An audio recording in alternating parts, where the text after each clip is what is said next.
What's going on, guys? Welcome back to the Hawks Film Room podcast. And this episode follows maybe the Hawks' most impressive win this season, not just opponent-wise, but from a process and the fact that they closed the game on a 13-1 run. Final score was 121-116. And so I had to go ahead and bring Geoff, also known as Frank Barrett 119 on Twitter and co-host of the Hot Hand Theory podcast. Geoff, how you doing today? I'm doing great. Tough result for my side last night, but I'm always excited to talk about the NBA and the Knicks specifically. So happy to be on with you and excited to jump into it. For sure. I appreciate you taking the time. So, yeah, let's get straight into it. I'm going to start with a Hawks player that stood out to me, and I don't really know who else to put but Zaccharie Risacher. 33 points last night. That's the most points scored by a rookie in this draft class so far this season. Prior to that, it was Zach Edey with 25. And I think what was really remarkable about Risacher in general, right? When he came into this draft class and we drafted him, I'll admit that I wasn't the most enthused about it. I was a big Alex Sarr proponent. I'm still a believer in Alex Sarr's versatility and defensive ability. And the reason why I was so high on Alex was as a play finisher next to Trae Young, I was not super concerned about the offense. And what we saw from Risacher last night is he functioned in that same exact vein, right? So a lot of his buckets weren't coming out of, self-creation scenarios, but it was flashing to the middle of the floor. It was attacking the offensive glass. It was functioning sometimes as a roller and then just being a general threat off the ball. And then, of course, he also mixed in, we'll talk about this a little bit later, he mixed in 3 steals, 2 blocks, some pretty impressive transition opportunities where he stole the ball, pulled it back out, turned around and hit a 3. So there are a lot of really exciting moments from Risacher. And I think for a Hawks team that's had a ton of injuries, and then even for him and himself, where he's been a great defender to start the season, but the offensive side hasn't been there. I think it's just a great indicator for Hawks fans and just, a good this sort of injection of hope for what he could be. But yeah, so what were your thoughts on Risacher's performance? And then who would you highlight from the Knicks side? Yeah, so with Risacher, I feel like it would be less encouraging if it was just the 3-point shooting. Right. He was 6 of 10 from 3 last night, but as you know, anybody can have a game where the ball is being funneled to them and they're hot on that specific night. Right. I don't really think that you want games where the majority of his impact is coming from 3-point shooting, not because he can't be a good 3-point shooter down the line, but that needs to be a part of the package, not the whole package. And I think what was most encouraging from Risacher last night is that, he scored over 30 points. He hit all these threes, but he did all these other things that you want to see next to Trae Young. So, he was 5 of 8 inside the arc. He had 5 stocks. These are these are things that are much more easily replicable on a game-to-game basis than going 6 of 10 from 3. Right. And I think when you draft a guy number 1 overall in the NBA draft, even in a weak draft like last year, but you already have Trae Young, it's kind of a tricky proposition because for the most part, when you draft a guy number 1, you're looking for a high usage, a more prototypical star. But the Hawks have this system in place where if they're going to keep Trae Young, the best version of Trae Young is being almost a heliocentric offense. He's an elite offensive player. He is the engine. He creates all these shots for his teammates. He's a great scorer himself. So for Risacher to hit his ceiling next to Trae Young, he needs to be good at more of these additive, supportive areas. Mm-hmm. He needs to function across multiple positions. He needs to be an elite defender. He needs to be able to shoot off the catch. He needs to cut. He needs to, sometimes be interactive with Trae in the screen and roll. Right. And I thought last night showed a lot of these indicators that he can check almost all of these boxes. So from a Hawks fan perspective, this has to be the most encouraging all-around game that he's played this season. For the Knicks, I think I would highlight Deuce McBride.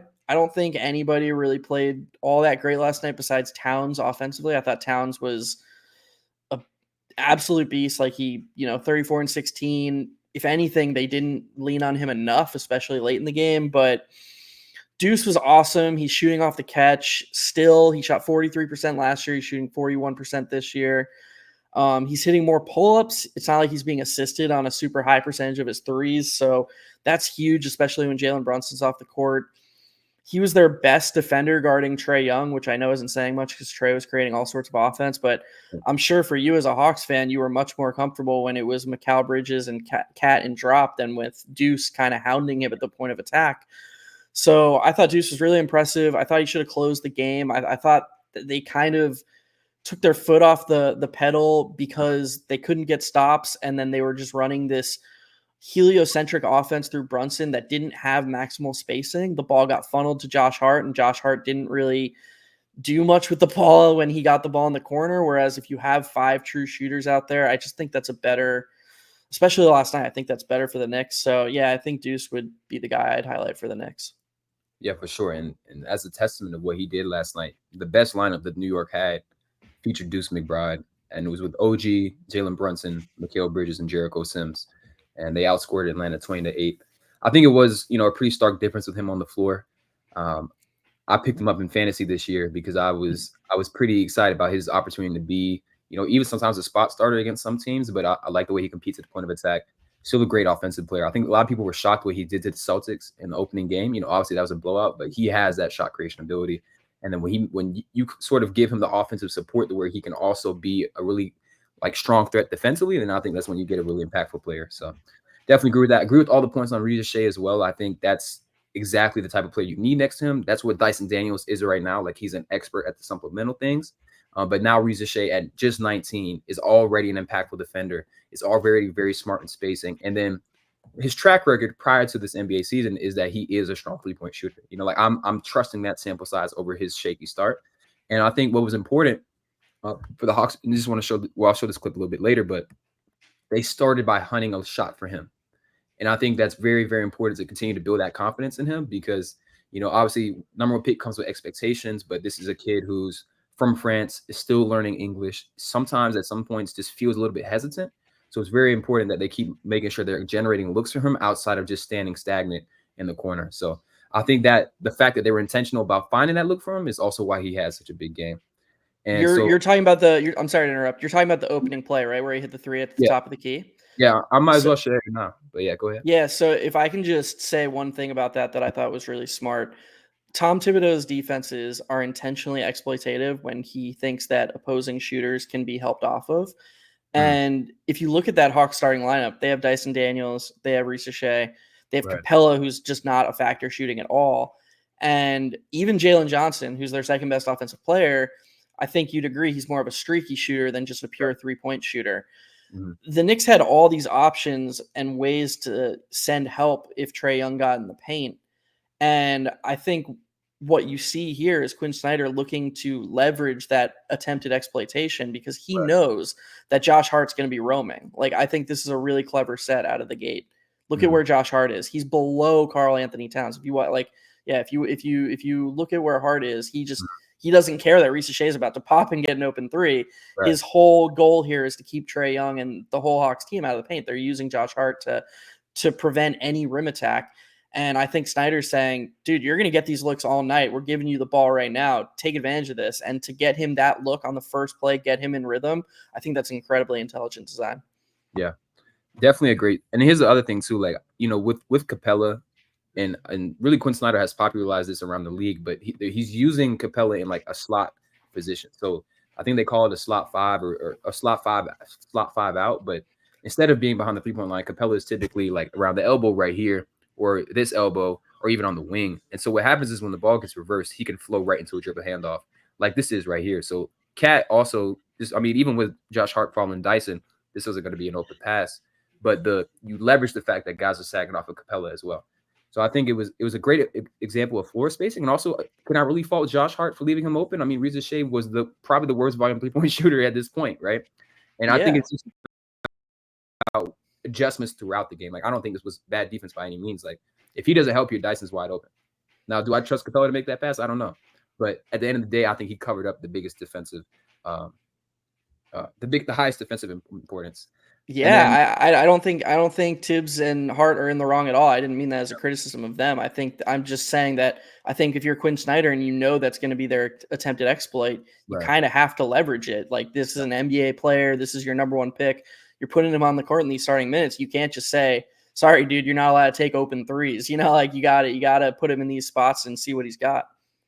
Yeah, for sure. I think, you mentioned how good Karl Towns was. I would definitely agree with that. But I want to kind of talk about Tyler Kolek because, barely played 8 minutes, but I don't know, there's just a level of comfortability. And I know that comes with experience. He played a lot of high leverage minutes in college basketball. And I kind of just felt like he was a Knick, like just the way that he hoops, the way that he fits in with you guys. And so, I think there's an element of like Tibbs, of course, keeps tight rotations. He wants to play starters as much as he can. But I think there's a little bit more room for a role for Tyler, especially as he gets more reps. I just thought he was able, I think he had one turnover or maybe two. Yeah, it was just one. But I felt like he was able to get, generate some paint touches, kick it out, shot the ball really well. Like that really wasn't a strong point of his game, like not on high volume, but the shot looks good. And I really felt like he was a defensive liability. So yeah, I love seeing rookies, be quietly impactful. So I think he stood out to me just because I felt like in his minutes he wasn't losing them. He wasn't losing them any sort of momentum, and a lot of times that's what happens with rookies. So how do you feel about Kolek and what Hawks stood out to you? Yeah, so I like that Kolek's able to toggle on and off the ball. That's surprising to me. I thought he was going to be more of a traditional point guard in that his offensive impact was going to be wrapped up in how well he ran the pick and roll. But as you saw last night, he's actually pretty comfortable shooting off the catch. He hit both of his threes off the catch. Yeah, Tibbs is just never going to live. He has this bias against younger players. It's always been this way. Mistakes are louder if they're made by younger players. You saw it last night. He didn't kill them, as you said, on the court, but one backdoor cut and it's timeout and you're out of the game. That's just how he operates. And look, long term, that's probably for the best for Kolek in terms of, dude, if you want to stay on the court, you can't get burned backdoor like that. He's going to learn from that. He's probably less likely to make that mistake in the future, even with him being a limited defender. But in the short term, as far as it goes for other players' minutes, you've got Brunson playing a ton of minutes, Bridges and Anunoby and Hart. They're playing almost 40 minutes a night right now. So it is about that balance of making sure Kolek learns from these mistakes, but also, all right, maybe let him play through one or two of these mistakes so that you're not killing your most important players long term. As far as the Hawks go, I wrote down two guys. Jalen Johnson's maybe a little bit more obvious. He filled up the stat sheet. Yep. His efficiency's taken a hit this year. He's down to a 52% true shooting. But when you look at the indicators, what you see is there's been a spike in unassisted baskets. He is taking on much larger burden than he ever has in his career. Yeah. And at just 23 years old, I think a little dip in efficiency is to be expected. And I think all the other areas of his game he's shown should encourage you that playing next to Trae Young, being that tertiary creator, he's going to develop and that efficiency is going to go up. He's above average in steal and block percentage. Atlanta's over 9 points better per 100 possessions defensively when he plays, which leads the team. So as far as that number two guy you want next to Trae Young, as I was talking about earlier, the boxes you want them to check, yeah, you want a little bit of tertiary creation, but for the most part, you want screen and roll, you want catch and shoot, you want cutting, and you want defense. And again, Jalen Johnson is looking like he's going to check those boxes. I thought he was super impressive last night. And then I just have to shout out Dyson Daniels, which probably sounds crazy to people who didn't watch the game because, he was 3 for 16. But, man, it just seems like teams can't score when he's on the court. I was looking at some of the Hawks lineup data. Their two best lineups both have Dyson Daniels, and both are giving up under 100 points per possession, which outside of OKC would just destroy the rest of the NBA because everybody's scoring right now. Their defense is insane when Daniels plays. I'm maybe you didn't watch the Rockets Knicks game, but Brunson basically was hounded all game by Dylan Brooks and Amen Thompson, two elite defenders in their own right. Brunson's kind of struggling with size. And then to go from that to Dyson Daniels, I just almost feel sorry for the guy. He's just getting, man, like that's just tough. And I thought Daniels was amazing at the point of attack. He was, Towns isn't the best screener, but he was making it look like there was no screen at all. The way he was just, a guy that big shouldn't be have that much dexterity sliding around screens and getting back in front of Brunson. He was remarkable. I think he can actually grow as an off-ball defender because he could be a good rim protector. He can be an OG Anunoby type. If you notice with OG Anunoby is one of the best one-on-one wing defenders in the entire NBA, but the Knicks actually don't use him as the primary on-ball defender. Right. He is their main roamer. He is their main supporting rim protector. And look, I think Dyson Daniels, Jesus, football. I think Dyson Daniels, you're going to want to lean more to him being an on-ball defender. But I do think he has some room to grow as a help defender, and which is kind of scary because he's already so good on that side of the ball. Yeah, and I think that's what. First off, just to give people the numbers behind that lineup data, you mentioned they're both giving up less than 100 points per possession. Their starting lineup without DeAndre Hunter is giving up 98.7 points per possession on defense, and they're plus 15.2. So that's a 96th percentile defensive lineup to start the season. They played 150 minutes together, and then the next highest is Trae Young, Dyson, DeAndre Hunter, and they're giving up 84. So like, you could, if you would have told me this 2 years ago, I would be like, with Trae on the floor, like we're this strong with defense. But that's the effect that Dyson Daniels has. It is not just his ability; it's the fact that he allows the centers to stay home. And so this is something that I feel like the Hawks have gotten better at as the season has progressed. They're so used to overhelping and having to rotate the entire defense to compensate for weak defense that there were times where they would leave a guy open because they're worried about Dyson getting beat. You don't have to worry about Dyson getting beat. Like that's just really how it is. Like he's very rarely going to get beat to a spot. If they make a tough shot, they make a tough shot. But for the most part, he's going to make guys work. He's going to be super disruptive on and off the ball. And his impact is loud. Like to be an impactful player, when you go 3 for 16, you have to be doing everything else at an elite level.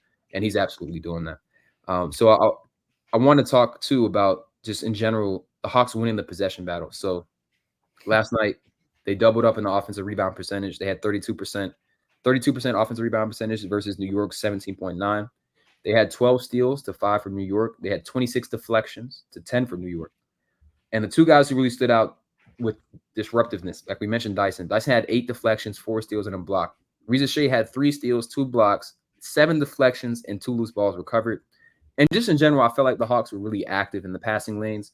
And I've seen this happen to Trae so many times that it looked pretty emblematic of what happens to Trae against teams like Miami, where they play this heavy gap defense. They're very long in the passing lane. So guys like Josh Hart, Jalen Brunson, as they're driving, they can't separate from that initial defender. And then the passing lanes are also sealed off because the Hawks don't have to help. And that the Hawks were already a very disruptive team last year, but we couldn't hold up in space. So anytime we got a mismatch or anytime the defense got a rotation, it didn't matter how disruptive we were because we couldn't contain the point of attack. Now that they can, now you see all that length and those instincts off the ball. I'm really contributing. And then the last thing where they won the possession battle was they just had 8 turnovers to New York 16. And so all of that resulted in a plus 16 field goal attempts. So the Hawks took 100 and the Knicks took 84. And so, as you know, the Knicks play at a pretty slow pace anyway. And so when they turn the ball over and then they're also getting killed on the glass, they're going to get also lose a possession battle. And that's why the Hawks were able to win this game despite New York, again, another Hawks opponent killing us from 3, which at this point is not – this is some of it is shooting luck. We'll talk about it a little bit later as well. I think you guys are suffering from the same thing. But, yeah, when you have 6 of their 9 opponents shooting 40% from 3, then it's no longer just a fluke, right? So some of that is poor defense. But I want to talk to you about starting with the offensive rebounds. What do you think why do you think the Hawks were so good on the glass? Because in general, we're a pretty strong offensive rebounding team, but it can fluctuate from team to team. And so I'm curious, what did you see from the Knicks scheme that maybe might have allowed us to get on the glass? Yeah, so this is an area I'd say I'm pretty knowledgeable about just because the Knicks, the last 2 seasons, their offensive rating was kind of bloated by their offensive rebound percentage. So I would say they were a more efficient offense than an effective one. They were first and second in offensive rebound percentage the past 2 seasons. And this season they're 19th. And they're worse at protecting the defensive glass too. I think part of the reason the Hawks were so successful is just because the Knicks have leaned into or leaned away from emphasizing rebounds or they're just trying to create more space and get more threes up. And they're just in this adjustment period of figuring out how to salvage in the other areas. And the Hawks were really, really aggressive in attacking that area. I also think when you have a guy like Trae Young who provides the type of gravity he does, it's just easier to get offensive rebounds because whether he's in the paint, whether he's shooting a 3, a couple feet behind the arc, he's attracting the attention of multiple eyeballs, which allows these guys from the wing to sneak in. If you remember from a few years ago, Eric Spoelstra talked about that spot above the free throw line where he would have guys when 3-point shots go up, he would have his shooters from the corner run to that spot at the elbow at the free throw line extended, because that is the most common spot where rebounds go to. Well, when Trae Young is attracting the attention of two defenders, it's easier for these guys that the Knicks are roaming off of, whether that's Risacher, whether that's Dyson Daniels.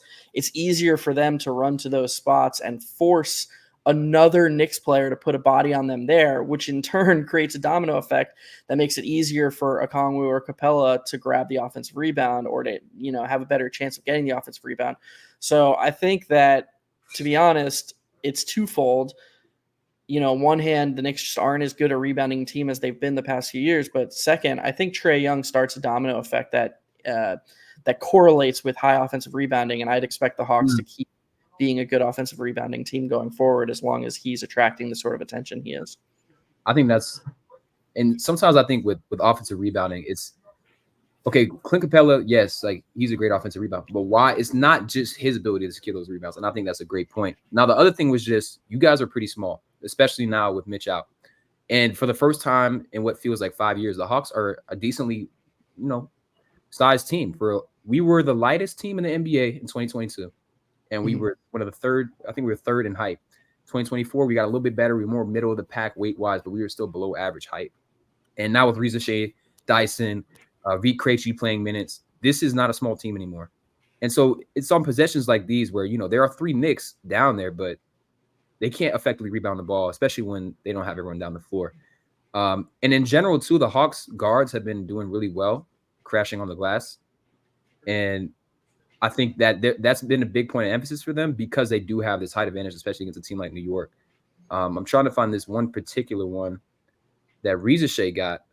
Let me see. Maybe it's this. No, he got blocked here. I think it was this one, maybe. Yeah, I think so. So, like Risacher, again, this is another example of just how smart he is as a rookie. He's going to come up for a screen to run horns, right, which is just, for people who aren't familiar, this is just basically an alignment where you have the option for the pick and roll ball handler to go left or right off these screens. Now, Trae sees Jalen Brunson is kind of, he's in position, but if he throws this pass, he's also not looking at him. So if he throws this without indicating the pass is coming, you can see the ball is still in the air. Jalen reacts pretty quickly, but the shot's going up. And now you've got three Knicks versus one Hawk, but Risacher is able to sneak past him and just beat him to the glass. And so I think he had a quote where he was like, I'm just a regular guy in the NBA. And I disagree with him because it's not like some of this is effort, right? But this is also just timing, anticipation, meeting the ball on the rim instead of waiting for it to come to you, which is what, the other Knicks are doing. So I think a lot of it is, yes, Trae, but also just I think the Hawks guards are doing a much better job of crashing the glass and getting these extra opportunities from doing it that way. And then, of course, you just have like some natural bad misses and then just the Hawks bigs cleaning it up too. But yeah, I definitely agree with that. I also thought a great point you brought up was the pace aspect of it. To sort of marry what you said with some data, for those who don't know, the Knicks are taking almost 25% of their shots in the last 7 seconds of the shot clock. Oh, wow. For comparison, the Hawks are only taking 14% of their shots in the last 7 seconds of the shot clock. The Knicks are taking 29% of their shots in the first 9 seconds of the shot clock to the Hawks 39%. I think that as that correlates to offensive rebounding, it's just tougher to play a whole possession and then also put in major effort for the offense. It's easier for the defense to be in the right places if you're just kind of stagnant in the first half of the shot clock and a lot of your possessions are, 5 seconds left on the shot clock. We got to isolate. We got to attack this closeout. You're not creating the types of advantages that you are if you're shooting in the first 10 seconds of the shot clock. So I do think that there is some correlation there with the Hawks and the Knicks as far as pace and offensive rebounding go. Yeah, that's a great point. I think in general, there's been studies done that a team's effective field goal percentage decreases dramatically as the time on the shot clock falls. I think, and coaches have said this across like the world, the clock is your enemy. And that's not just a game clock, it's a shot clock as well, because it allows the defense to cut off options if you're initiating your offense later in the shot clock. And for the Hawks, it's been a huge point of emphasis to the point where you're seeing Trae shoot logo threes in transition. And that in itself, it increases the offensive rebounding opportunity, but it also means the defense isn't set to actually gather that if he does miss. So I definitely agree with the pacing. And again, I think some of this was also Capella had a really good game. And we don't always, you got to treasure these because this is not typical from him. But I thought he was like pretty dominant on the glass. And again, he does have this advantage just because of his height.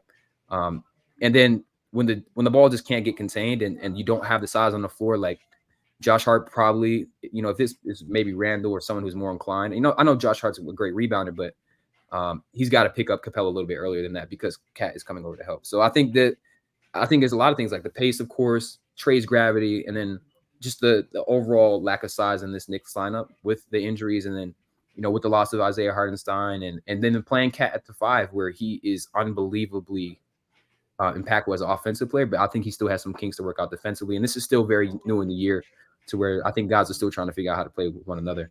But speaking about that defense, I do want to ask you about what you saw from the Hawks 3-point defense. I mentioned it earlier. 6 of our 9 opponents have shot 40% or higher from 3. New York was no stranger to that. So my question is, how much of this do you think this is shooting luck versus bad process? And just to give you some numbers and give the audience some numbers, the Hawks have limited corner threes to about league average frequency. So they're not bleeding from the most effective spot on the courts. And last year, that's where we were giving up most of it. But they're allowing the most above the break threes, and teams are shooting 41.3% on those shots. League average is 35.8. So teams are vastly outperforming expectations from above the break. What did you think about the quality of looks New York was able to generate from 3? And how much of that do you think is attributed to Atlanta not being able to defend the 3-point line? So for starters, I think anytime you see discrepancies like that, there's always going to be some noise. Like the Hawks are probably getting a little bit unlucky with open shots. Right. But I have to say that in the game last night, I was kind of underwhelmed by some of their defensive principles. Mm-hmm. And I'll use this to explain my point. The Knicks' 5 best 3-point shooters, Deuce McBride, Jalen Brunson, Mikal Bridges, OG Anunoby, and Karl Anthony Towns, they attempted 41 3-pointers combined last night. For anyone who doesn't know, their first 6 games, those 5 combined to attempt 20, 16, 20, 34, 33, and 25. So this was by far the most threes that these 5 players had combined to attempt all season. The strategy against the Knicks is to funnel the ball to Josh Hart, or to use Josh Hart to roam off of so that these other guys don't get threes. And what I saw was a team that naturally rotated to each opposing player, almost as if each player's shooting an open shot was created equally. So like any open shot is treated the same. But great defenses know these scouting reports and know that, if Josh Hart gets the ball in the strong corner and OG Anunoby is above the break, all right, maybe you don't make that extra rotation onto Josh Hart and you just, all right, you live with that shot. There are multiple times when Josh Hart got the ball and then somebody rotated onto him and he's always going to make that correct pass. He's a great connected passer. Mm-hmm. I actually think that there were a couple times that the Knicks made mistakes in the fact that OG Anunoby would get swung the ball and Josh Hart would be wide open and OG Anunoby would just naturally swing to him when a pump fake and a shot or just a slightly contested shot would be a better shot. I think the Knicks could have had even more success shooting the 3. I do think, though, with the stuff we've talked about so far in this episode, the Hawks' size, their youth, their defensive acumen, I think they're going to improve. I just think as far as last night went, I wasn't hugely impressed with how they defended the 3. And so I think you have to acknowledge that when you look at this stuff, like what the league is averaging shooting on open shots versus what they're doing against the Hawks, yeah, they're probably getting unlucky, but there's definitely things they can do better going forward insofar as having more sound principles and being more prepared to know who are the guys you want to live with shooting threes and who are the guys you just can't allow. Allowing 41 3-point attempts to a team that's they're last in the league in 3-point attempts. They're struggling to create 3-point volume right now. Allowing that many threes to their great 3-point shooters, it just has to be scheme and principle based. Yeah, so I've got a couple examples that I want to show, and I agree with a lot of that. Like, I don't think the process is great right now, and some of it is an experience from some guys, I think, and then some of it is just more so like, again, like you said, not really knowing principles. So let me make sure I'm sharing. But yeah, I think it's some of it is over rotation as well. Like I think that dudes are just not being cognizant of who they're on the floor with, like you said. But here's the first example. I think the Hawks, they want to show help on this drive from Mikal.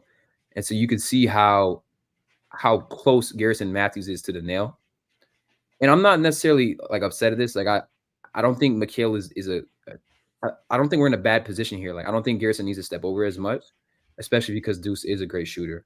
And I think that, you know, Roddy's trailing, but Onyeka's I think he was just a little bit concerned about that penetration, and so it results in a shot like that. Like again, like corner threes are considered like the highest quality shot, but when you have a great shooter at this catching it in rhythm like that, it might as well be a corner three. Here's another example of what I feel like was just over rotation by Risacher. Like he's got both feet in the paint. He's at the key. And there's enough jerseys in here to where he doesn't have to sink in that much. And then again, it's a great shot for a great shooter. So, and with Kolek being the one driving, that's again knowing your scouting reports. I know there's not too much out there on him, and I'm people who watched Kolek in summer league. I assume the Hawks people did too. That's part of their job, but he's looking to pass. Yep. So even if the paint doesn't seem as crowded as it should be, like you can play him as weighing his shot to pass higher to pass than most people driving in that spot. Yeah. And I'd much rather concede like Kolek trying to finish at the rim over Capello or even pull up floater than it would be an open three for OG. Especially driving with his offhand. Yeah. And then you see again the Hawks, and this just generally happens when we get in rotation. But this is just Jalen Johnson kind of spacing out. And this is what's hilarious to me. Like you mentioned, he has the highest defensive swing on the Hawks. He's not good off the ball. Like he isn't. Like he has a tendency to just not pay attention. And which means, first off, is he's already that impactful because with his size, his length, his instincts, it's only room to grow. But he's just not really aware that OG is here. And then he's not really just making an effort to get out there, lets himself get screened by a smaller guy. And so, this is less about knowing personnel. It's more so about being consistently aware and just paying attention to the guys around you. And so when you combine that with, like you said, not really necessarily treating guys like you're reading them off a scouting report and reacting to everyone the same way, poor positioning. And then, of course, sometimes the defensive compromises with certain guys on the floor. I think it could be a recipe for disaster, especially because they're not limiting shots to the guys who should be taking them. They're not really like, it can be, and I know that's easier said than done, especially against a team like New York, where when I built out my projections, like the offensive rating that my model expected from them was ridiculous because you have Cat, you have Jalen Brunson, and I think in general, like they're going to be a great offensive team, but you have to be able to, a little bit just impose your will in terms of not like limiting the shots entirely, but making sure that you're trying to get it out of guys' hands that are really going to hurt you from three. So yeah, they're definitely going to do a good job of that. And I think they're going to keep putting themselves in a hole from the 3-point line if they don't clean that up. Because you're not always going to be able to win on the offensive glass or win with deflections. Like I think the process defensively is something you can keep consistent depending on matchups. So I definitely agree with a lot of that. And I wanted to ask you too. So New York for a minute has been like a pretty strong defense. I don't really feel like they were able to hold up against the Hawks in the way some of the elite defenses we played, like Boston, OKC, like they really didn't. Atlanta was in the game up until the third quarter for both teams. And then they sort of just put that vice clamp and said, well, who's going to beat us outside of Trae? And I feel like they've kind of generally taken a step back from 2024. I mean, you've got last year, 8th in defensive estimated plus minus, 13th this year at a plus 0.2, so it's a minus 1.3. And I mentioned this to you, but I think, in my opinion, you guys are in the opposite of the Hawks. You're giving up the shots that most teams aren't going to shoot really well on based on the shooters that are open and then also the spots on the floor. So right now, their location effective field goal percentage, which is basically the expected efficiency of their opponents based on their shot profile, is just 53.8%. That's elite. But they have the biggest difference between their actual effective field goal percentage and their low effective field goal percentage, which is like 3.9%. So that's a big difference in how much better teams are outperforming their expected shot profile. So I'm curious on your thoughts about New York's defense. What have you liked from their process, and do you think there's room to grow based on that discrepancy? Yeah, so I think that data point you just referenced is pretty promising for the Knicks, and just reason their fans should just be like, relax. Like, it's okay. Right. They're probably getting a little bit unlucky. I think the thing that shocked me about the result of this game is, so we know that the Knicks have the personnel on the wing now to be more disruptive. You put any three of Deuce, Hart, Bridges, OG Anunoby on the court. They have an elite mix of point of attack defenders and off ball menaces with length that can be in the passing lanes. Like, even though overall they lost last night and their defense didn't look from a perspective of how many points they gave up, it was unsuccessful. If you rewatch the game, you can just see how jumbled and crowded the paint gets with those guys on the court. And I think this is because, as I referenced at the top of the podcast, the Hawks have multiple shooters that Tom Thibodeau is willing to live with shooting threes. I'd actually argue that if Trae has the ball in his hands, the Hawks starting lineup, they don't really have a true spacer in the rest of their starting lineup. So in theory, any of the off-ball players can roam and help to prevent Trae from getting to his spots, from allowing him to create a true advantage. So what surprised me is they lived with these threes. They maybe ran a little bad on these threes, but the Hawks shot 39% from three. It's not like this was crazy outlandish. They're shooting 35% on the season, so this wasn't some huge outlier. In fact, the Knicks hit 7 more threes than them. If you look at the 3-point shooting, you would have expected the Knicks to win. But in spite of all the funneling the Knicks were doing to these shooters, getting the ball to Risacher, Dyson Daniels, guys they were comfortable shooting threes, in spite of all of that, the Hawks still shot almost 50% from two. The whole point of this type of defense, of this aggressive rotating and this helping and funneling the ball to weak 3-point shooters, is to take away the twos. But the Hawks were still creating great looks inside the arc. That's a little discouraging, I would say. That means that they're not all playing together. There are some missed assignments. And of course, this is going to be bloated a little bit by the offensive rebounding. If you get an offensive rebound, putbacks, that's going to help 2-point percentage. But I think that their principles are good. I think that Thibodeau always is well prepared. He knows what shooters he's comfortable allowing to shoot threes. And I think that the problem is right now they're not operating on a string, and this is leading to some mishaps inside the arc. Long term, that's a good thing. You have to assume that they'll figure it out through practicing and through just naturally, organically building chemistry. But in the short term, it's a little worrying because you can't be a bad defense and not, an all-time great offense and win games in the short term. So it's, watching them last night, it's honestly not super surprising to see them lose a game like this to the Hawks, even with hitting 7 more threes, if they're going to be making some of these errors inside the arc. Yeah. And so I want to show people what you mean by Josh Hart roaming, because I think he was incredibly disrespectful to start the game. So he's supposed to be checking Risacher here, and they basically got Jalen Brunson zoning up in case it's a skip pass. Hart's on the other block. Like, he's almost 20 feet away from him, or more than 20 feet away from him. And I think the Hawks did a good job. Here's the recognition from Jalen, and this is why he's a positive player, even if he does have his awards in the half court. He recognizes, he's like, Trae, I've got this back screen. Let's send this over the top. Now it's a little bit tougher. Obviously he didn't work. He actually said it well, but like, he was able to create a little bit more confusion just by being there. And I think that, particularly at the rim, I mean, the Hawks scored 58 points in the paint. So they outscored New York by 22 in the paint. And in general, how do you feel about Cat at the 5? I know you said, like, a lot of his, like, the aggressiveness off defensively, where they want these guys to shoot.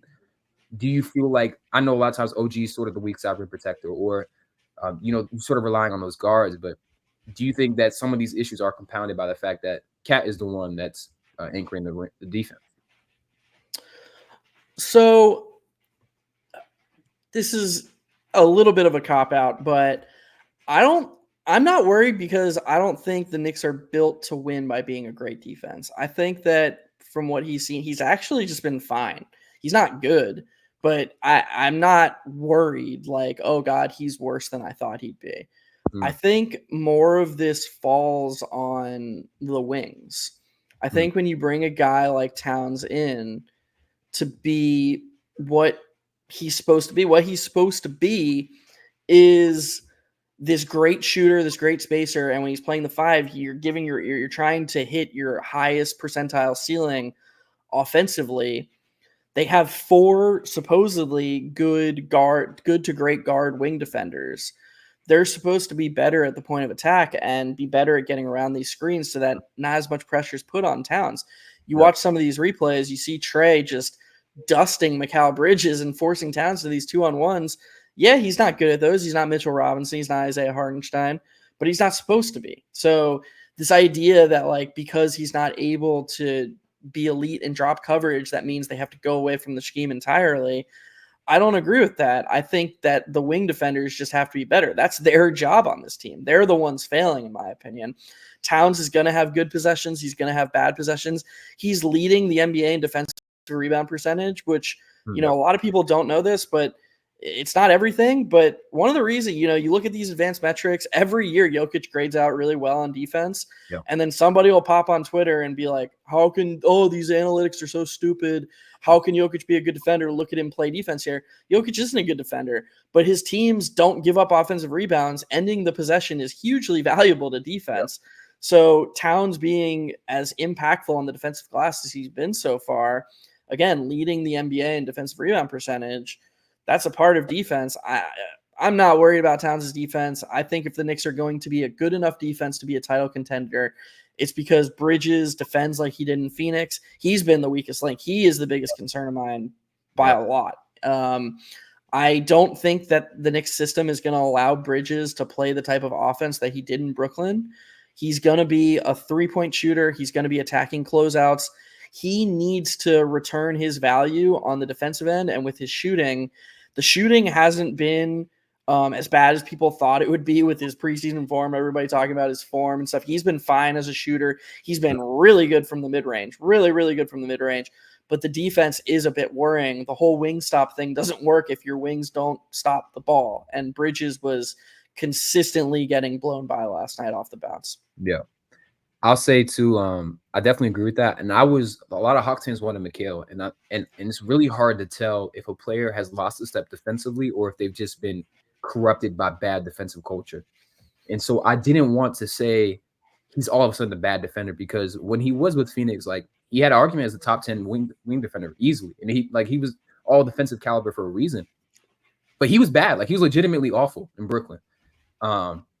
And so I think a lot of Nets fans, like one of the guys I interact with a lot on Twitter, he was victory lapping when you guys traded for him, because he was like, finally that we can at least commit to the rebound. And he also didn't feel like Mikal was as good as he was defensively. And I can understand that frustration from his perspective, because that's not the guy that you traded for. But there's like a level of just inability to get around screens and just containing the ball that you mentioned. So, and I want to talk about, also other thing too. The one concern I have with Cat is his verticality in terms of over the top stuff. And I want to show this one at the start of the game. The Hawks didn't get a ton of alley-oops this game, which is like not typical. But it's plays like these that make me a little bit concerned, because I don't think he can do anything in these positions. Yeah. And that's like the only thing. Also, if OG's here, then maybe this doesn't get through. But this is like the only time where I feel like really concerned about him as a defender, because I just don't think he can contest in vertical space. But going back to that point about, and then this is also like, I think this is a good defensive rep. So this is what I want to point out. So you're going to have Cat and Mikal. Mikal's able to get over that screen. It wasn't great from Capella, but they blitz it, force the ball out of his hands. And then at this point, like the defense is scrambling, and it results in a layup for Clint. But I think that was a good defensive rep from Cat. They probably got a little unlucky with how the ball bounced, and Jalen Johnson almost had an advantage created for him just by OG Anunoby's gamble. Mm-hmm. And like that, most times it's probably going to be a steal. And then I want to talk about this play as well. And this is Mikal. Like this is completely on Mikal. So he just isn't prepared for this backdoor cut. And It's a wide open dunk. So like I think there's multiple instances where you can point to Mikal or even Josh Hart not being able to really contain.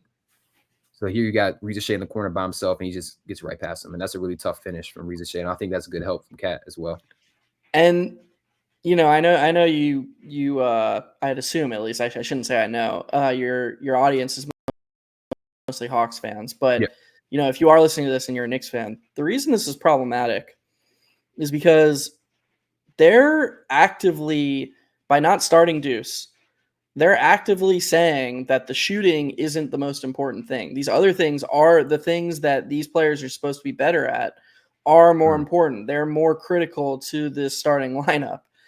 And so if you're going to seed shooting, they need to succeed in these areas. They need to be better because like if Deuce could just replicate the point of attack defense and be a better shooter, then they're suppressing their ceiling. You have to be impactful in the areas you're supposed to be impactful in, or it's just, again, it creates this domino effect that hurts the team and suppresses their ceiling. Yeah, that's a great point. I want to ask you another question after we look at this next clip, these next two clips. And there's also just like I think I would say the Knicks in general are like a good defense from like a philosophy perspective. Like they're typically not going to get killed by like missing guys or something like that. But when the Hawks are able to get out and run in transition, I think it gave them problems. Here it's just like it's an imbalanced floor because Dyson blocked Brunson, and then everyone's ahead of him. And he does a good job to at least get back into the play.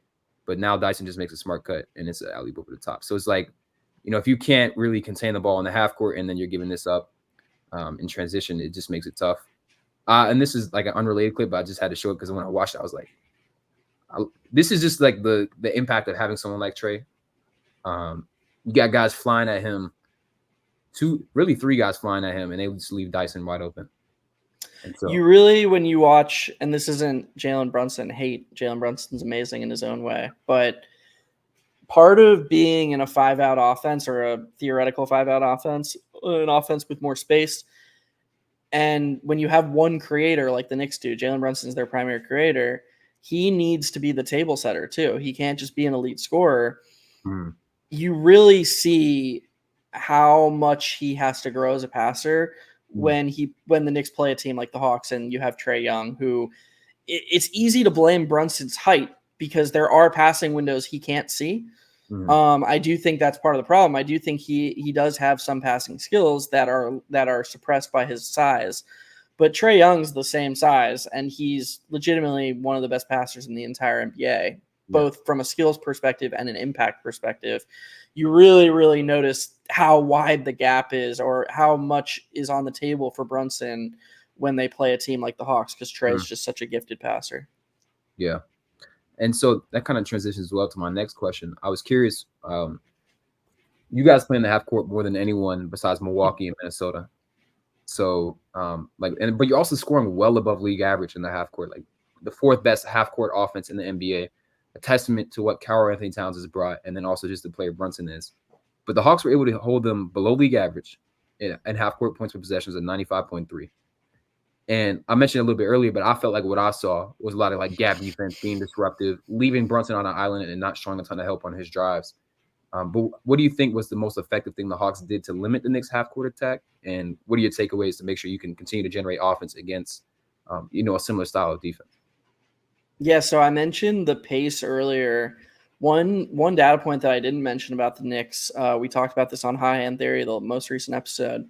So the Knicks are one of the top offenses in terms of offensive rating. But if you look at location-based effective field goal percentage, which basically what location-based effective field goal percentage is, they take all your shots and then they assume that you're shooting league average at those shots. The Knicks are 29th in the NBA in that. So they are not shooting good shots. They're running incredibly hot on bad shots. Now, they have Jalen Brunson, who is a good bad shot maker. He's one of the best bad shot makers in the entire league. He shoots a lot of mid-range shots, and he hasn't been good at those this year, but he is, in general, very good at those shots. I I think the Knicks have to be better at hunting better shots. I do think they did that better against the Hawks, to be honest. I do think they got a lot of those good threes. They attempted 47 threes, made 22 of them. I just think the Hawks got up into them. I didn't love their principles, but they overcame it a little bit with the size you were talking about earlier. They are massive. Like, I actually thought you were underselling it a bit, how big they are. If Dyson Daniels is your shooting guard, you have Risacher, you have Jalen Johnson, you have Capella or Okongwu.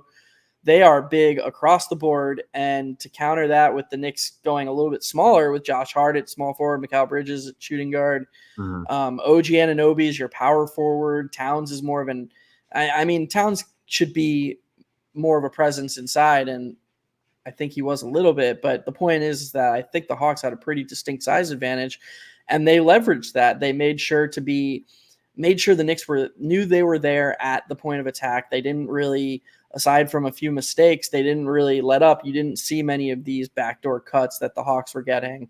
It was mostly just the Knicks operating from the perimeter. I thought that was definitely the most impressive thing the Hawks did, was just use and leverage their size and make sure that the Knicks felt their presence. Yeah. And here's just some quick examples of what I think you're explaining really well. You mentioned how tough Dyson is to be screened. Like, he just refuses.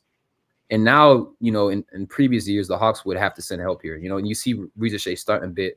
And part of that is because that is Josh Hart. Like, you can't start off Josh Hart when he's 35 feet away from the basket. And now Brunson is in no man's land. Like, Dyson Daniels is in his lap. Everyone on the Hawks can stay home. And now you see the length come into play with Risacher taking the ball away. Look at that discipline too. That's another thing they did really well. When Brunson was there, he's trying to draw a foul there. Him and Trae Young are very crafty. Yep. They're both probably equally hated by opposing fan bases in terms of their ability to draw fouls. Right. Brunson's trying to get that guy in the air. He's trying to get Dyson Daniels to hop. I think he tried that like 4 or 5 times. I don't think Daniels fell for it once. Brunson shot 2 free throws. 2 free throws. That's nothing for Brunson. And I'm not saying that in like a complain about no foul calls way. I'm saying like that shows major discipline on Dyson Daniels' behalf. I'm glad you started with that clip, because that's a good example of just how impressive that is. Like, you do all that work to skirt the screen, get back in front of him, but then Brunson still just turns on his heel and creates a pretty good mid-range look where he's trying to create an even better possession by drawing a foul. And Daniels at a young age is like, nope, I did my job. I'm not going to fall for this pump fake. And boom, they have to reset the possession. Yeah, and when he played in New Orleans, he averaged 22 minutes a game, only just 1.7 fouls. Now, that's gone up a little bit. He is playing 30 minutes a game for the Hawks, and now it's at 3. But when you watch his fouls, it's not a lack of discipline. It's not being caught by pump fakes. It's teams not recognizing physicality from a Hawks uniform, for the most part. There are some points where, like, he may not necessarily beat the guy to a spot, or it's a great sell by the other player, but I definitely agree. Like, he's incredibly disciplined and really just sort of he's always just very focused with the way he plays defense. And then here's another example of just the Hawks trusting. Like, they're trusting Onyeka on an island, and then when he does make this drive, they've got guys showing help from in a way that makes it tough for Brunson to make another read. Like, Jalen's eating up this space here with his wingspan. Like, this isn't really a viable pass. Dyson's digging in, which makes this pick up and gather pretty awkward. And now the pass is off. And again, because Josh Hart is the guy who's that second pass away, then Risacher is very comfortable in sinking in, which also takes this away. So I thought the Hawks were pretty good on when they were defending Jalen Brunson in the half court in particular. Yeah, that Towns cut is pretty nonsensical too. Yeah. Like, I don't know what that is. I mean, I look, the Brunson Towns thing is weird. We were talking about it a little bit off air before we hopped on here. Mm. I think Towns is cutting there because he's not sure that Brunson's just going to make the easy kick out. Like, right there, if Towns is just spotting up, that's easy pickings right there. Like that, but Towns isn't ready to go, and so Brunson can't find him. I don't know if that's on Brunson or if it's on Towns for making the cut early, or if it's on Brunson because Towns doesn't think he's going to find him. But you're exactly right that the guy at the nail probably shouldn't be as generous off of Towns, and the help should be coming from the weak side nail.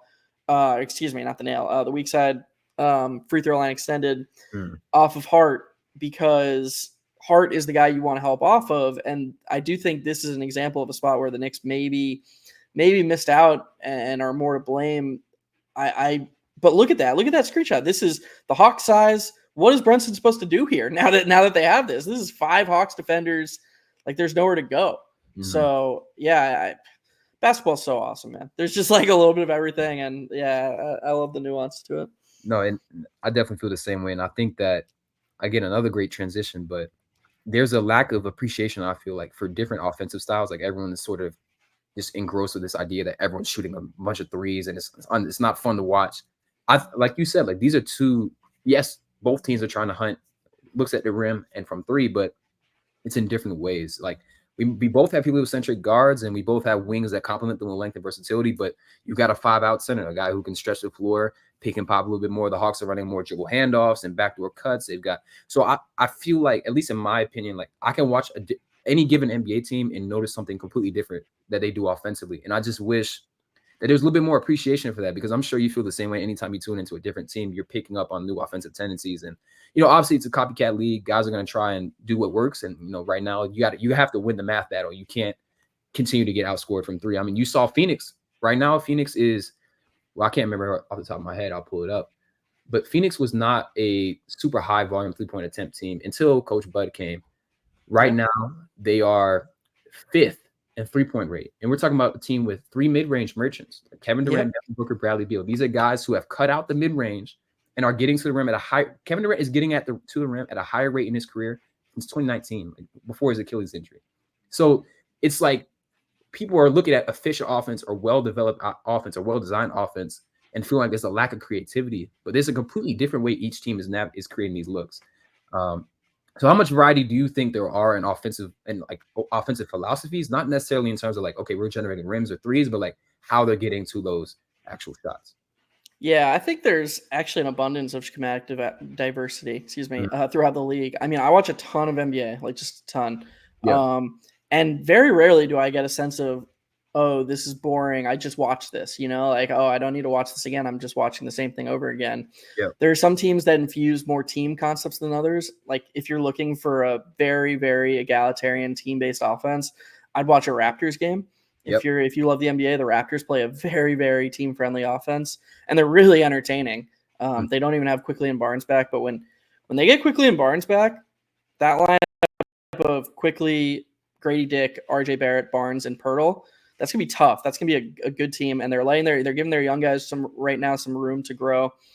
And then others, like you just mentioned, run a more heliocentric stars-based offense where it's just a little bit more simple, and you're at the top of the key, you're running high pick and roll, trying to create an advantage, read and react, yada yada. Yeah. And even though the 3-point shot is super prevalent, there's still a massive discrepancy between the teams that are shooting the most threes and the teams that are shooting the fewest threes. Yep. Like, you're going to tell me the Nuggets, who just beat OKC, by the way, this isn't hate on the Nuggets. The Nuggets just had a great win against arguably the best team in the league. You're telling me they're playing the same way as the Celtics, who are averaging over 20 more threes a game than them? Right. It's silly. No, it's just people always got to find a reason to hate. And in this regard, the hate doesn't even make sense because, first of all, bad 3-point shooters, like I saw somebody say the other day, well, because of the influx of threes, more bad 3-point shooters are just launching threes now because they know it's better than a long two. Bad 3-point shooters shot threes all the time. It was actually worse back when 3-point shooters were worse. Yep. Antoine Walker was shooting 10 threes a game. There were bad 3-point shooters shooting all the time. People talk about the death of the mid-range. Okay, well, if you look at the volume of mid-range, the only thing that's gone away is the floor attempts. But there are still plenty of good mid-range shooters who are operating. It's just they're not going to let some bad mid-range shooter. That's just that was a thing that happened all the time in the 90s and the early 2000s. Oh God, there's 10 seconds left on the shot clock. We just got to dump it to this guy with a small size advantage. And the Warriors, before they hired before they hired Steve Kerr, when Mark Jackson was their coach, one of the primary staples of their offense was get rookie Harrison Barnes the ball with a mismatch and let him go to work from the mid-range. That was like 10 years ago. Yeah. So I don't know. I try to ignore that conversation because I love the NBA and I wish more people would just show appreciation for the depth and diversity of talent rather than looking at just the result. Oh, another three was shot. Let's look at how that three was created, because there's tons of different ways those threes are being created right now. And it's not just, I mean, yeah, teams like Boston, they shoot a ton of threes, but they're still, Nikola Jokic literally has the highest box score, box plus minus in NBA history right now. And he plays for the team that is last in the league in 3-point attempts. So come on, let's settle down. Let's show some appreciation for just how good the sport is right now. I agree with all that. And I think a lot of that is an indictment on the larger sports networks for constantly, crapping on the game and not really taking an approach to educate people on what they're watching. It's more so just, clickbait. So that's why I'm always really excited to do stuff like this, because I feel like as people continue to, look into creators like ourselves, then they continue to learn a little bit more about the game. So I think that will increase the appreciation. But I wanted to ask you, you said you've watched 3 Hawks games this year. And so what was your first impression of Zaccharie Risacher, like as a draft prospect or when you first watched him play? And how has that changed after tonight? Or do you feel like your evaluation or your feelings about him have remained relatively the same? Yeah, so I'm just never going to be one to overreact to the shooting part of it. Yeah. So let's just put that off to the side. He was 6 of 10 from 3. Mm-hmm. If he keeps expanding his 3-point shot, that changes the trajectory entirely. But that's not what he's known for, so I just need to see more there. Yeah. When I watched Risacher in Summer League, this is going to sound like very intangible, but I was just really impressed at his overall feel for the game. Yeah. He didn't really excel at any one area. Yep. But he wasn't bad really anywhere either. And he just had this comfort and feel that when you see as someone who watches the game. Again, his box score last night was really impressive, but it was somewhat bolstered by going 6 of 10 from 3. If that's a regular thing, again, his trajectory is just much different if he's an elite 3-point shooter. So let's see how that goes. But even if you look at the non-3-point shooting stuff, he was 5 of 8 inside the arc. He had 5 stocks. I just think that he was good at the cutting, playing off Trae Young. I'm going to keep harping on this. I'm a big believer in synergy, huge believer in synergy.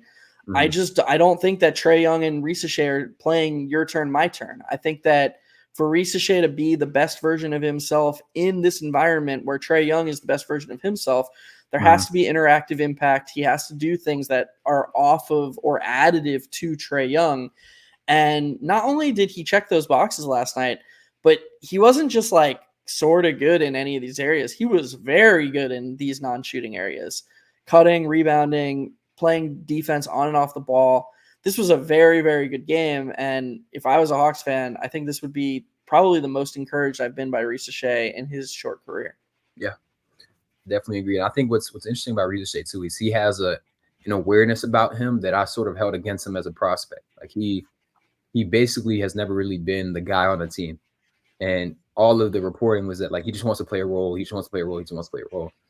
And you said it earlier in the podcast, that's not necessarily someone that you would take number one. You're looking for a creator or someone with star upside.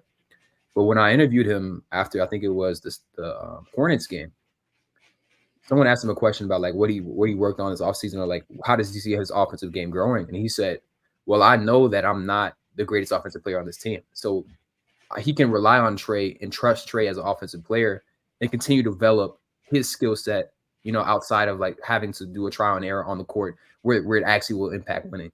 And I think that awareness from him, which I thought was sort of a detriment, is actually a gift, because it allows him to be impactful and cover all these other bases when he doesn't necessarily have to create for himself. And so I think that, eventually you probably do want him to be more of a creator, especially if the Hawks need to reach their high-end outcome, which would be with him and Jalen both being pretty prominent tertiary creators, and then obviously very disruptive defensively, and then being more reliable in the half court as opposed to just having to have Trae orchestrate everything. But right now at 19, when the youngest players in the league, still with his body developing, he put on a lot of muscle during summer, but he's still relatively thin for his frame. He's going to have a great baseline. And that was the sell for, at least when we drafted him, I was okay, well, I know that his floor is pretty good. His floor is, this is going to be a great 3-and-D guy. So I definitely agree with all of that. And then I want to ask you another Hawks-related questions before we finish with some Knicks stuff. Mm-hmm. There's been internally, the Hawks fans are very frustrated with Onyeka, not because of the way he plays, but because they feel we took him 6 overall, he should be starting. And to me, I care a lot more about who closes. So the first couple games of the season, Onyeka was closing. And at least it comes off to me like the Hawks play different offensively, very drastically different offensively with Onyeka on the floor because of his passing and his limited floor spacing ability at this point, but he just at least commands a little bit more gravity from out there than, of course, in Clint Capella. So how apparent did you feel the Hawks' play style shifts were against this game versus the Knicks, especially with Capella being like a much stronger offensive rebounding presence and just on the glass in general? How did you feel the sort of play style shift with those two different guys on the floor?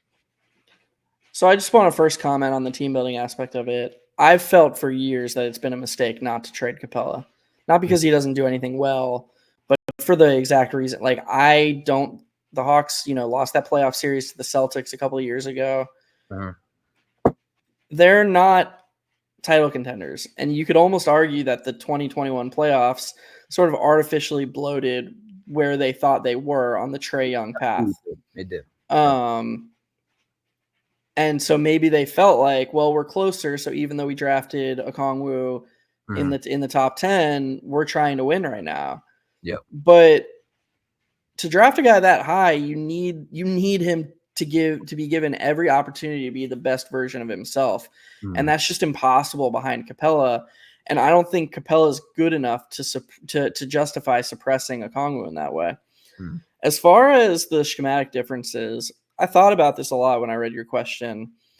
I would argue that the biggest gap in the schematic differences comes because just Capella plays with Trae Young more than Okongwu does. Like, I think that Snyder has a much easier job when Trae Young's on the court. Just put the ball in Trae Young's hand and, run the offense through him. I think Capella's played 186 of his 206 minutes with Trae Young on the court. It's like 90% or something. Okongwu is more prevalent in these lineups that don't have Trae Young and need the more team-friendly offense to be prevalent.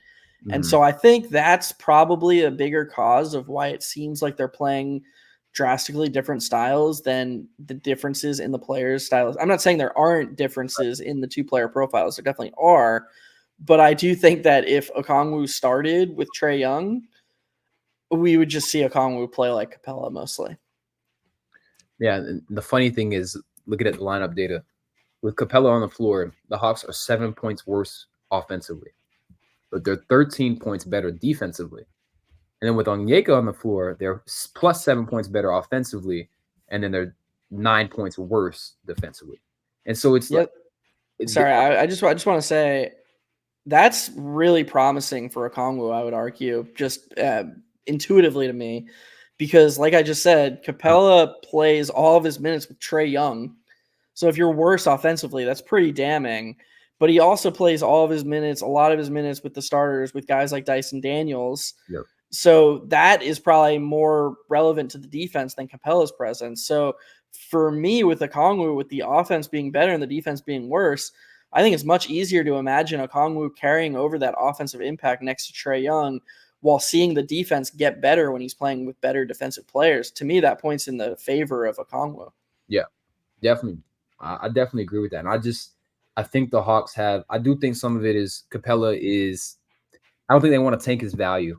And I think that they feel like if they bench him, that they're going to like ruin their opportunity to trade him because he's on an expiring contract of the season. You've got a number of teams that could use a veteran center. I think New Orleans, I don't think New Orleans is going to be a serious team. Like I'm just generally lower. I didn't understand why you trade for DeJounte when Trey Murphy and Herb Jones and Brandon Ingram and even CJ McCollum, like Trey Murphy needs to be played 30 minutes a night, and you just added another guy to his position and you extend him. So it's like, and he's your most important player because he's the only one who can space the floor. So there's a lot of things that I just dislike about that team that I really liked before they traded for DeJounte. And it's not like a DeJounte thing. It's just more so he complicates what they already had issues with, which is the lack of a center. And then you have DeJounte and CJ who are more combo guards. Like, this is a lot of things. So, but my point is, I don't know if they're going to be a serious enough team to trade for someone like Capella, but I do think there will be a suitor for someone who could use Capella's services, even someone like Denver, where Denver still doesn't have the requisite shooting, but they can't survive with Zeke Naji playing backup center minutes, or even especially with Aaron Gordon out. So I think in my opinion, at least I'm hoping that they're going to look into moving off from him at the trade deadline, because I do think Onyeka is ready. And it's not just that Onyeka is ready, it's that Jalen Johnson is a great weak side rebounder. Risacher is a great rebounder. Dyson Daniels is very intelligent defensively, not just positionally, but also on the glass as well.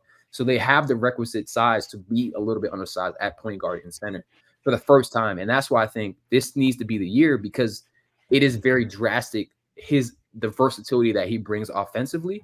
And even they can switch him out and leave him on an island and be very comfortable with that. So I think the time has come for him to get that nod. But I want to finish with this last question about the Knicks. So Brunson, of course, an elite ISO scorer, maybe the best guard, top 5 guard in NBA history in between the paint with his counters, the lean in, the foul drawing. Like, I'm really impressed by his ability to get to his spots. But I've seen DJ Azula, or that used to be his Twitter. I can't remember what he is now. He's talked a lot about how Randall created so many spot up looks for Brunson, and that Brunson was absolutely elite on catch and shoot threes. This year, he's taking just 1.1 a game. That's in the second percentile, and he's shooting 37.5% on that. But he's also shooting, pretty well on pull up threes, like at a pretty high rate as well. But his open 3-point percentage is just 92%, which sounds high, but comparable to the rest of the league, that's in the 50th percentile. So what do you think the Knicks need to do to generate those spot up looks that he feasted on with Randall? And because like in the game against the Hawks, he only had 4 assisted buckets, and one of them was from Cat, one of them was from Josh Hart, and 2 was from Deuce. What do you think they need to do to generate these easier looks for Brunson? Yeah, so this is a really interesting discussion, because I think it's inarguable that Brunson's off-ball impact is going to go down because of the trade, because of Randall being traded. I think that you can't argue anything else. Randall was really good at drawing 2 to the ball, really good at forcing some of these collapses and finding shooters with kickouts. The question is it a net positive on the overall net? And I think that gets disregarded a lot of times when we talk about these things, and this isn't just Knicks fans, this isn't just Hawks fans, this is every NBA fan. We talk about these aspects of the game, we almost get tunnel vision. Like, we're not doing this. Oh, they need player X out there for his rebounding. Oh, well, if player Y wasn't out there, they're too small. And you can focus on these things, but you have to be willing to acknowledge that it's not 100% of the equation, even if in that moment it seems like the importance is there. You can highlight something and say, oh, well, Jalen Brunson isn't getting as many catch and shoot threes, therefore, but this is a standard causation correlation error. The Knicks, or it could be, excuse me, I'm not saying it definitely is. The only thing that truly matters for the Knicks offense is their overall effectiveness. If Jalen Brunson's shooting fewer catch and shoot threes, but the Knicks offense is better, then it doesn't really matter. Now, if you look at the data, he's only shot 8 catch and shoot threes this year. He shot like 35 or 32, pull-up threes. So he's shooting 50% on those pull-up threes, which is ridiculous. That's going to go down. I think Brunson is capable of carrying a huge offensive burden. I want to see his passing evolve, as I mentioned earlier. I also think there are ways to get him some more catch and shoot threes without a tertiary creator. I think that would involve more team actions. I think they can run some double drags from McCall or even Josh Hart to create an advantage for them and let Brunson play off the ball. I think they can use Brunson as an inverted screener. There are options available to him, to the team, to get Brunson more catch and shoot threes if that's what you value. But I think the team correctly just values whether the offense is better or not. And so, to anyone out there listening, which thank you, by the way, if you've made it 75 minutes into the show, that's so cool. Right. Yeah. I think we need to start emphasizing the macro more than these little, I don't want to say ancillary, but the minutia. I'm not saying the minutia isn't important, but the ultimate goal always is to be the best version of your team. So you have to try and figure out, okay, well, is this a net positive or a net negative on the whole? I think that in a perfect world, Brunson would shoot more catch and shoot threes. But if it comes at the expense of having a guy like Karl-Anthony Towns who creates more space for all the other players, who does all these other positive things, you can't just be like, oh, we're getting Towns' space, but can we also get Randall creating threes for Brunson? You can't have both. So you have to decide on the whole what is better for the ceiling of the team's offense. I think the Knicks showed their hand by making the trade of Randall for Towns. They value space, and they think Brunson is good enough to shoot the majority of his threes on pull-ups that they don't really think they need Brunson to shoot as many catch-and-shoot threes. The jury is still out. Let's see if that's right. But I'm just saying, I think it's a bit disingenuous, not of you, of just anyone, to say, well, he's not shooting as many catch-and-shoot threes. Therefore, that's a problem. We don't know it's a problem on the net. We just know that he's not shooting as many catch-and-shoot threes. Whether that's good, whether that's bad, is yet to be seen. I want to flip this into a question back to you because I saw you on the timeline the other day. I think this is a relevant question. You talked about the Hawks' need for a secondary creator. And I found that really interesting because the Hawks just experimented with a second creator and it didn't go well. So when you talk about that, I guess what I'm curious about is, do you want a second creator that's more interactive with Trae, like maybe a big wing or a big, or what is the thinking there? Because I personally think that Trae Young, even more so than Brunson, can be the primary hub of a heliocentric offense because he's such an elite passer. So why, as a Hawks fan, after witnessing 2 years of DeJounte Murray trying to play your turn, my turn with Trae Young, why are you so quick to be like, oh man, the Knicks need the Hawks? I keep saying the Knicks. The Hawks need someone behind Trae, next to Trae Young, who can create with him. I'm not sure I agree with that. For sure, and I think you made a lot of good points about like the offensive efficiency is the goal at the end of the day. Like a lot of people make that same argument about Trae, like he needs to get off the ball more. Well, when he's on the ball, we're a top 5 offense, and you're getting a great shot every time. Same thing with Brunson. It's just a lot of it is more of his actual shot attempts.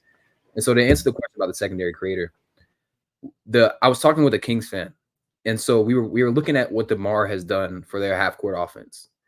And for the Kings in particular, like their 2 best players are not elite ISO players. Like De'Aaron Fox isn't, and neither is Domantas Sabonis. And so DeMar has added an element and a layer to their offense that they didn't have before. And so when I talked about a secondary creator, I think Jalen, you can do it by committee in terms of like Dyson is a very intelligent passer. Risacher he's shown it. He can do that as well. And then Jalen, of course, as well. The issue is when you go against a great defense like Boston or OKC, they're so versatile and they're switchable 1 through 5 that when you get the defense in rotation and you have guys who aren't comfortable attacking defenders, then that's when it really gets really dangerous for the Hawks, because there were multiple opportunities where Trae was able to manufacture a mismatch for Jalen Johnson or Risacher or Dyson Daniels, and they were completely unable to manufacture anything in space against the Celtics. Now, again, back like Dyson had Peyton Pritchard on him, tried to back him down. It got swiped away, turnover. Jalen Johnson got switched on the Drew Holiday. I'm not asking him to post him up, but you're 6'10". Like you have to be able to take advantage of the tiny advantages that Boston will give you, because those marginal offensive possessions are the only way you can beat a team like that. And so when I'm looking for a secondary creator, I'm looking for a big, I'm looking for a wing, because there's more overlap in terms of what they can do with one another. And also just in general, that we still have never seen a heliocentric offense win a championship. The only thing that came close, I think, is LeBron. And even with LeBron, he had his sidekick in Kyrie. We've never seen a real contender. And I would say the 2018 Rockets too. Yeah, the Rockets. But even then, like they had Chris Paul, and Chris Paul at that point was still nearly at the peak of his powers. And if he doesn't go down with a hamstring, I do think that changes the way teams look at rosters being built, because they probably do take that championship. But I think you have to have secondary creation outside of your guy. It doesn't have to be one guy. But I think if it is going to be one guy, internally it's going to be Jalen Johnson, and it can't be another guard. That's what I think the Hawks have identified the ideal, perfect complement to Trae at shooting guard, and that's Dyson.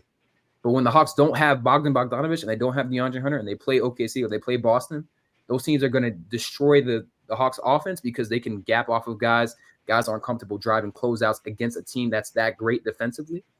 And so when they prevent those rotations and we don't have anyone on the floor who can create their own shot, then that's when it becomes an issue.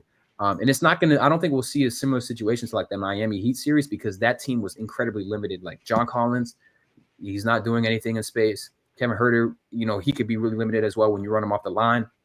And so there's like the Hawks are more versatile than ever.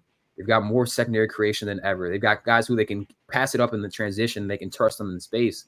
But I still think they need a leap from Jalen Johnson if they're going to be a serious contender, which means that he has to be comfortable attacking mismatches. He has to be comfortable catching it on the short roll and diagnosing defenses. He still has to grow as a passer.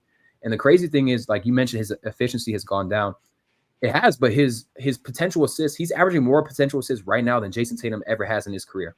And I think the Tatum comparison or Jaylen Brown in general, like I've called like the Hawks like the light-skinned version. Like they got Jalen, they got Jalen, they got Jason, and we'll have Risacher and Jalen within the next couple of years. But that is really encouraging because he's productive, even though he is turning the ball over, but he's seeing these vision, he's seeing these passing lanes, whatever it may be, at a higher rate than someone in a very comparable offensive archetype and vein and skill set ever has in his career.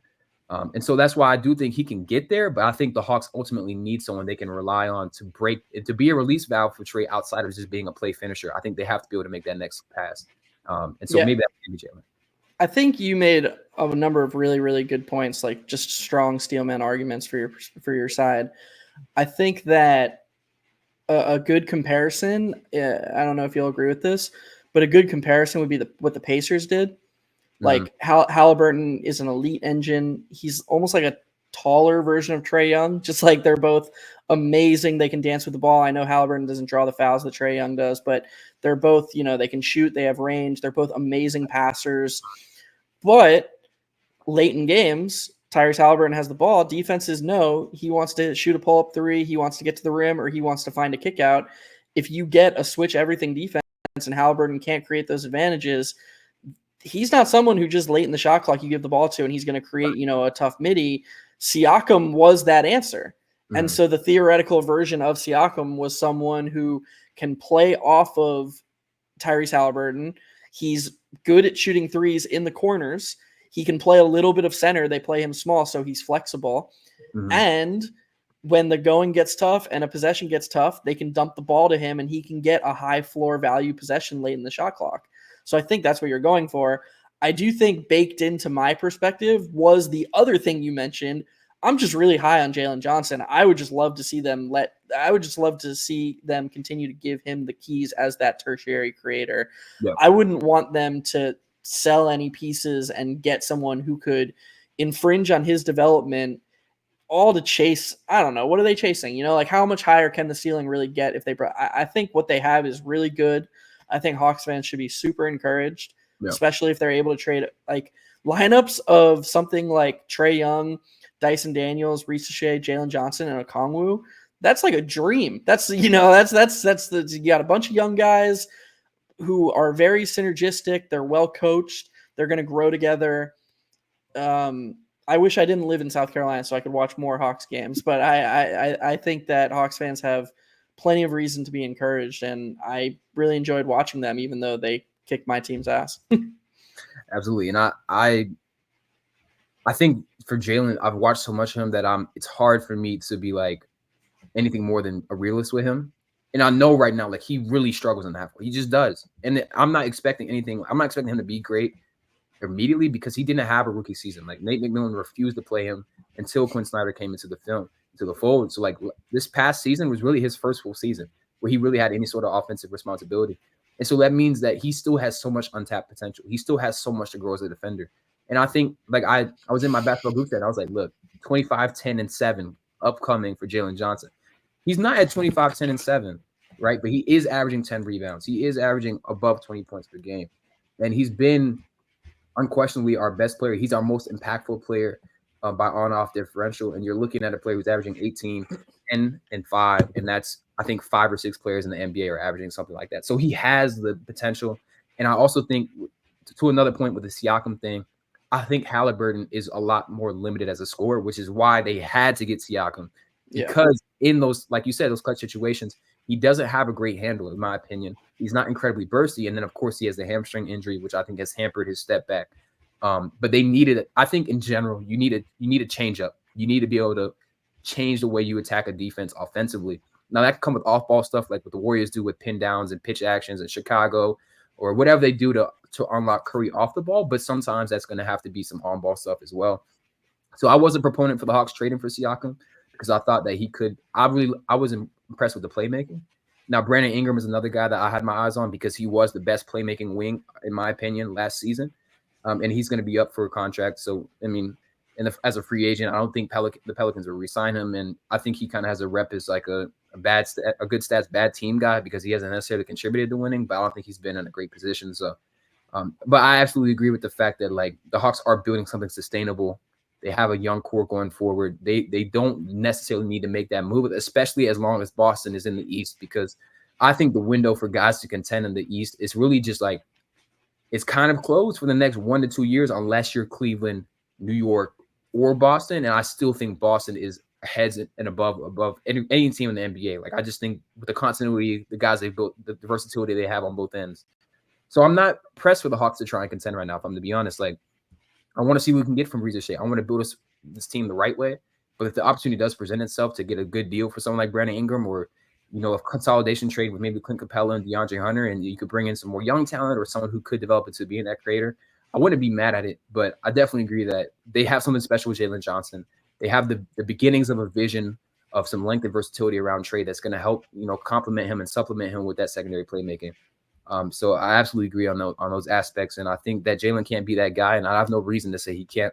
But I wouldn't be upset to see them kick the tires on someone that could provide a little bit more leeway for the Hawks. But I think the other great thing is I think Trae was a big proponent for the Murray trade because he was so tired of losing and getting beat up, quite honestly, by teams like the Miami. But I think he's learned his lesson in terms of like that's not the type of guy we need. Like they need a big, they need a wing, someone they can create for one another. So, yeah, but I want to say I appreciate you so much for taking the time. This was a great game, great breakdown. I feel like I learned a lot, especially some things I never really considered with offensive rebounding. I hope all of you watching enjoyed as well. So where can they find your content, Geoff? Yeah, so once again, I'm Frank Barrett 119 on Twitter. I'm the co-founder of Hot Hand Theory. It's an all NBA podcast. We just did a show about the Warriors that's actually doing really well on YouTube right now. Good news, they beat the Celtics, so I think that helps content when people are excited about the Warriors. But yeah, we're just a data analytically driven podcast where we discuss data and film and break into teams, break into macro theories, and we have a ton of fun. So hope you'll come check us out at our YouTube channel, Hot Hand Theory. If you liked this, it's a lot of the same stuff of us talking in these types of ways. And just, again, appreciate anybody who made it this far and appreciate you for having me on. Of course, Geoff. Thank you. Y'all definitely make sure to check them out. They're doing great things over there. Y'all have a good rest of your day, and we'll see you after the next Hawks game.